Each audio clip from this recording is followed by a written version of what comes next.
Barcelone, Olympiakos, composition probable, les absents, incertains, analyse, pronostic, enjeux et tous les détails. Ce mardi 21 octobre 2025, une nouvelle soirée européenne attend le FC Barcelone.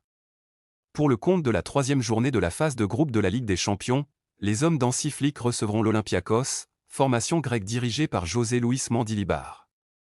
Une affiche qui marquera la poursuite de la campagne européenne des Blaugrana, dans un stade olympique Louis Compagnie prêt à vibrer au rythme de la Grande Coupe d'Europe. Les deux équipes abordent ce rendez-vous avec des dynamiques positives.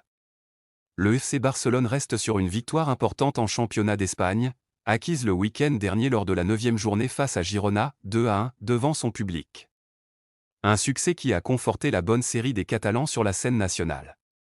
De son côté, l'Olympiakos a également brillé lors de sa dernière sortie en Super League grecque, une victoire 0-2 en déplacement contre l'AEL, lors de la 7e journée, confirmant sa solidité loin de ses bases. Historiquement, les confrontations entre ces deux formations sont rares. La dernière remonte au 18 octobre 2017, également en phase de groupe de la Ligue des Champions. Ce soir-là, le FC Barcelone s'était imposé 3-1 à domicile au Camp Nou, dans un duel maîtrisé. 8 ans plus tard, les Grecs reviennent en Catalogne avec l'ambition de créer la surprise, tandis que les Blaugrana veulent poursuivre leur parcours parfait dans la compétition. Le coup d'envoi de cette rencontre sera donné à 18h45, heure locale et heure française, soit 16h45 GMT, 12h45 en Haïti, 16h45 au Sénégal, au Mali et en Côte d'Ivoire, et 17h45 au Congo-Brazzaville. Le FC Barcelone aura l'avantage de recevoir dans son enceinte actuelle, le stade olympique Louis Compagnie, pour tenter de confirmer sa bonne forme et prendre une option sérieuse sur la qualification. À l'approche de cette troisième journée de Ligue des Champions entre le FC Barcelone et l'Olympiakos, l'attention se porte naturellement sur les compositions probables, qui donnent déjà une idée claire des dynamiques, des forces et des faiblesses des deux équipes. Hansi Flick, malgré une série d'absences importantes, devrait aligner une formation compétitive et cohérente pour continuer sur la bonne lancée européenne du club. En face, José Luis Mendilibar, à la tête d'une équipe grecque solide, devrait maintenir sa structure tactique habituelle, avec l'objectif de poser des problèmes à la possession catalane et d'exploiter les espaces en contre. FC Barcelone, une équipe remaniée mais ambitieuse. Système probable, 4-2-3-1. Absent, Johan Garcia, Ter Stegen, Gavi, Dani Olmo, Rafinha, Robert Lewandowski, Ferran Torres. Hansi Flick doit composer sans plusieurs cadres majeurs dans toutes les lignes.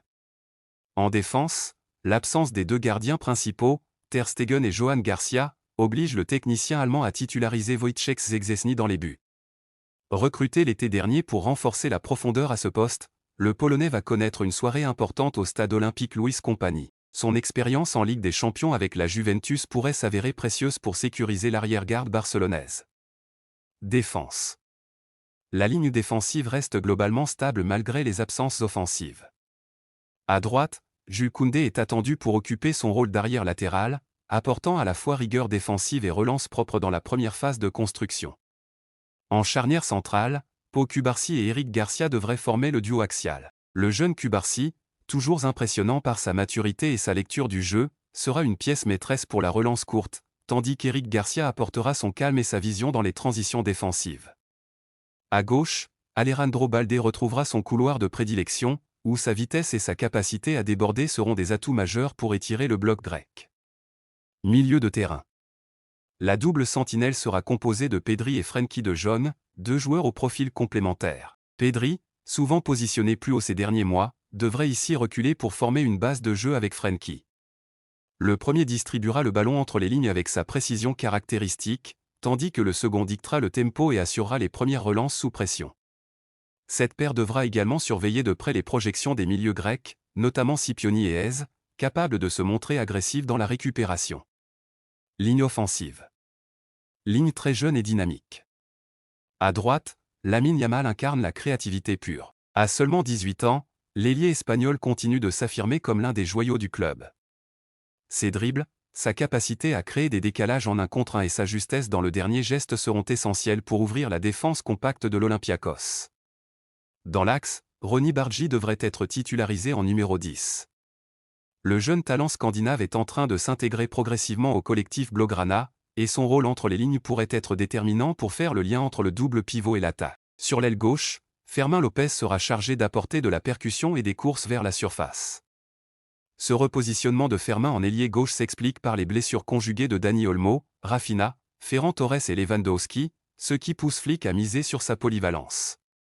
Le duel entre la possession catalane et l'organisation grecque s'annonce passionnant. Si Rashford et Lamine Yamal parviennent à faire la différence sur les ailes et dans la profondeur, Barcelone pourrait rapidement prendre l'avantage. A l'inverse, une perte de concentration face à la vitesse d'El Kaabi pourrait leur coûter cher. Ce match promet donc une belle bataille tactique au stade olympique Louis Company, entre un Barça amoindri mais déterminé, et une équipe grecque disciplinée, prête à saisir la moindre opportunité. Ce mardi soir, le FC Barcelone aborde cette troisième journée de Ligue des Champions avec le statut de favori, malgré une liste de blessés particulièrement longue. Portés par leur victoire en Liga face à Girona, les hommes d'Hansi Flick voudront enchaîner devant leur public pour consolider leur première place dans le groupe. La jeunesse offensive, menée par Lamine Yamal, Bargi et Rashford, aura la mission de faire la différence face à un bloc grec bien organisé. L'Olympiakos, de son côté, tentera de résister grâce à une structure défensive compacte et des contre-attaques rapides, notamment avec Podence et El Kaabi, capables d'exploiter la moindre erreur. Cependant, la maîtrise technique des Catalans, associée à l'avantage du terrain, pourrait faire la différence. Pronostic, victoire du FC Barcelone 2-0, avec un match globalement maîtrisé et une ouverture du score dès la première période. En pointe, Marcus Rashford. En l'absence de Robert Lewandowski, Hansi Flick devrait confier la pointe de l'attaque à Marcus Rashford. L'Anglais, recruté pour sa vitesse, sa capacité à attaquer la profondeur et ses qualités de finition, aura un rôle clé dans cette rencontre. Face à une défense grecque compacte, ses appels dans le dos et ses prises de vitesse pourraient créer des brèches décisives. Rashford devra également se montrer disponible dos au but pour combiner avec Bargi et les ailiers, offrant ainsi une variété de solutions dans le dernier tiers. Olympiakos, un bloc organisé et des armes en contre. Système probable, 4-2-3-1. José Luis Mendilibar devrait s'appuyer sur une structure stable et disciplinée, conçue pour bloquer les circuits de passe barcelonais et exploiter les transitions rapides. Gardien et défense. Dans les buts, Zolaki est un gardien en pleine confiance, décisif lors de la dernière sortie en championnat. La défense à 4 sera composée de Costina, latéral droit, Rezzo et Mancha en charnière centrale, et Ortega à gauche. Cette ligne défensive s'est montrée solide dans le championnat grec, capable de bien coulisser et de resserrer rapidement les espaces. Milieu de terrain. Le double pivot Ezio Scipioni jouera un rôle crucial. Ils devront contenir les mouvements entre les lignes de Pedri et Bargi, tout en assurant la première relance vers les trois milieux offensifs. Ez apportera sa combativité et sa récupération, tandis que Scipioni tentera de casser les lignes par ses passes verticales. Milieux offensifs et attaque. Derrière l'attaquant, Mendilibar alignera Yazici, Chiquinho et Podence. Yazici devrait occuper le couloir droit, Chiquinho agir comme meneur axial, et Podence, ancien de Wolverhampton, occupera le flanc gauche avec sa vivacité et ses changements de rythme. Ces trois joueurs auront pour mission de perturber la défense barcelonaise sur les transitions rapides. En pointe, El Kaabi sera la principale menace offensive. L'international marocain, excellent finisseur et très mobile, cherchera à exploiter les moindres espaces dans le dos de la défense catalane. Sur le papier, le FC Barcelone reste largement favori, même avec de nombreuses absences. Le 4-2-3-1 de Flick repose sur la domination technique et la fluidité offensive, soutenue par une base défensive jeune mais talentueuse. L'Olympiakos, de son côté, cherchera à rester compact, fermer les intervalles et profiter des contres avec Podence et El Kaabi.